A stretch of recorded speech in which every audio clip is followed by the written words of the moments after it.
بلندبونا بهای سوتمنی لباکور کردستان و تواهی ترکیه بردوامه. هری داویجی ده دو روزانده دو جاران زم هات سر بهای سوتمنیه کو جاره که ده 1.7 لیره و جاره دنجی 1.3 لیره زم هات سر بنزینه. جبر بهابونا بنزینه تفگرن هات چوی یه ناو باجاران جی سست بون. و اسکهن سوتمنیه ین کو بریا زم وره جریز عربیان تجد بون ایدی هدی والا دمینن. برپرس و اسکهک آ سوتمنیه لناوا دیاربکر شریف بالجوغلو دبیجه ایدی نج نچاریبه آنجیج پیدویک سرکه به ولاتی سوتمنیه با عربین خواه ناستینن. یک بخصوصی ناره ناگرده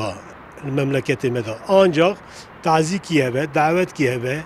یعنی ریکی ور به مجبوری به که هرم بگرن یعنی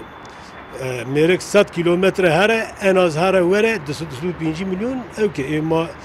حالی لا گل راویجی برای کوم کیفت جیباویجی بلیه جبروی هاوی عربی خصوصی ضعف کم بونه یعنی وانه کو تنجمه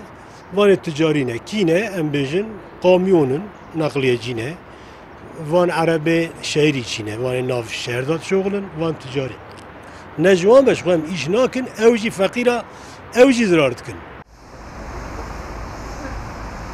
گله کسین کو کار نقلیات نوا باجاران دکن جی باله دکشن کو بهابونا سوتمنیه ری ناده او دهاتک به دست بخن و چه واطه هاتچوی نامینه هایره آقیوزه کو 40 سالن کار نقلیات دکه دبیجه او تجاران اف قاسی نکد bu tengasiye.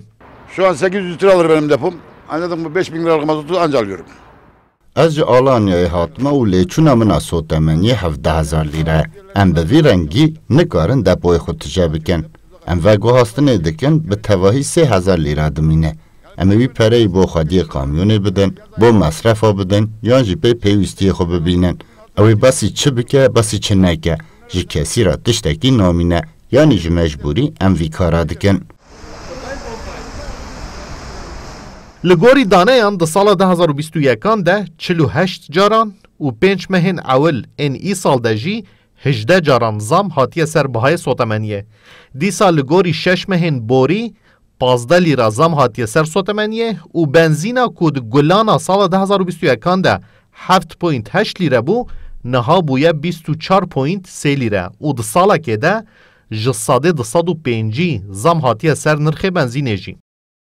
ماهی روکسل کردستان 24 دیاربکر